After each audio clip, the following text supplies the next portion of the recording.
After World War II, as I said at the end there are two superpowers, the United States and the Soviet Union. And we get locked in what is called the Cold War. Now, they call it a Cold War, generally speaking, because there's no fighting taking place. The United States never directly lined up against the Soviet Union. There are wars, and people lost their life, but we never fought the Soviet Union. This is probably one of the longest wars. It lasts from 1945 until 1991 at the fall of the Soviet Union, and still today we can kind of see some animosity between us and the former Soviet Union, or Russia, as they are now known. And maybe we'll kind of relate that in as we go through. Now we have 10 days we're going to talk about here. The first day today, we're going to mainly talk about containment and what is called the Iron Curtain. And so this is the beginning of this, and there'll be two videos here, and we'll move into this, all right? Now, first off, at the start of the Cold War, these are our two presidents. Harry S. Truman represents the United States, and Joseph Stalin represents the Soviet Union. And as you can tell, they're playing chess, correct?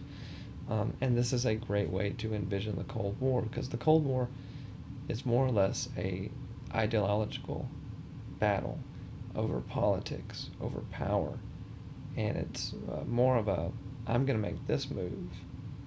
Well, I'm going to make this move to block you, and then make this move as well.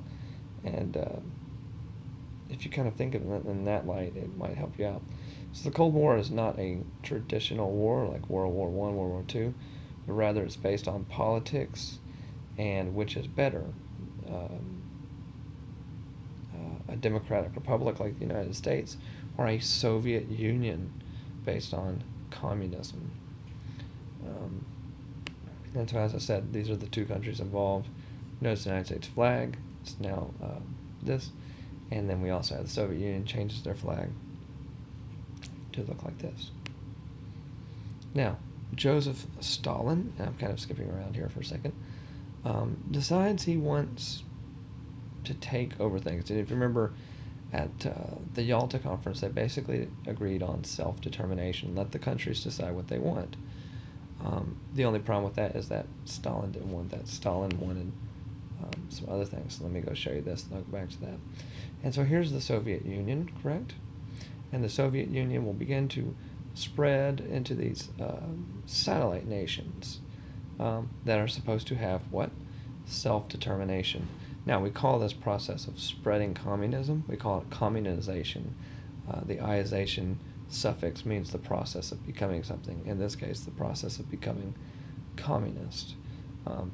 It basically means that any country that was close to the Soviet Union would become communist for its protection. Now, the one exception to the rule is Yugoslavia. They had a dictator named Tito, and they never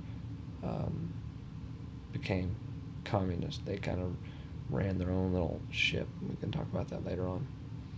Now, the country that is right here is the Soviet Union.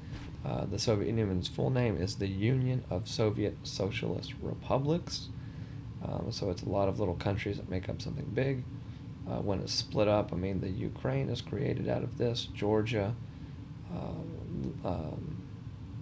Latvia, Estonia, Lithuania. I mean, there's tons of countries that are created out of this. Now, and Joseph Stalin, of course, is the man in charge. Now, why did they want this? They wanted what was called a buffer zone. This is very similar to what Stalin did in World War II. Basically, if the United States tried to invade through these areas here, they would have a little bit of time to prepare.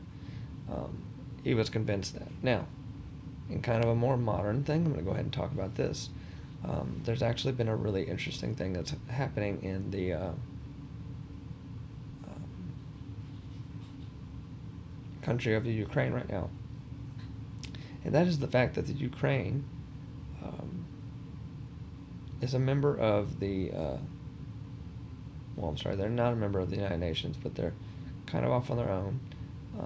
And so what happens here is that this tiny little tail here, it's right here, it's also right here, known as the Crimean area, had a discussion that they wanted to leave. And so what happened is Russia has sent troops and all kinds of supplies to the Crimean, and there's infighting between them and the police and the guards, and it's getting crazy. And why are they doing it? Many are saying that Vladimir Putin, who's the leader of Russia, has many attributes of Stalin, meaning he wants to spread these things. Okay, now I mentioned this kind of before, but I'll go back to it. The Eastern Bloc, as they were called, is a bunch of countries that make up this. And you see they're called satellite states, correct? These ones in pink are satellite states. A satellite, the moon's a satellite, revolves around the Earth. It's a natural satellite. These are kind of artificial satellites, states, but they basically mean that everything they do revolve around the Soviet Union. Okay? Now, in looking at this horrible thing of Joseph Stalin, if you will, our new Prime Minister, Winston Churchill, by the way, he's the one that popularized that V, later becomes peace, that was him, okay? Winston Churchill is in Europe, and he's seeing all this stuff, and when he comes to the United States, he comes to Missouri to give a speech, and in this famous speech, he said that there's a specter, a ghost, haunting Europe, and that an iron curtain has descended upon Eastern Europe. And so this is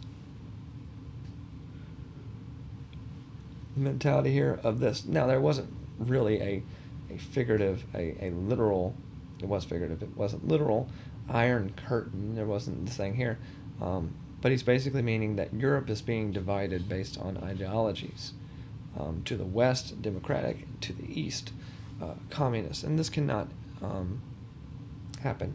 Now, once Churchill comes and gives that speech, President Truman decides to make his mark on that, and we'll talk about how Truman and the United States get involved in trying to stop this communization of Europe.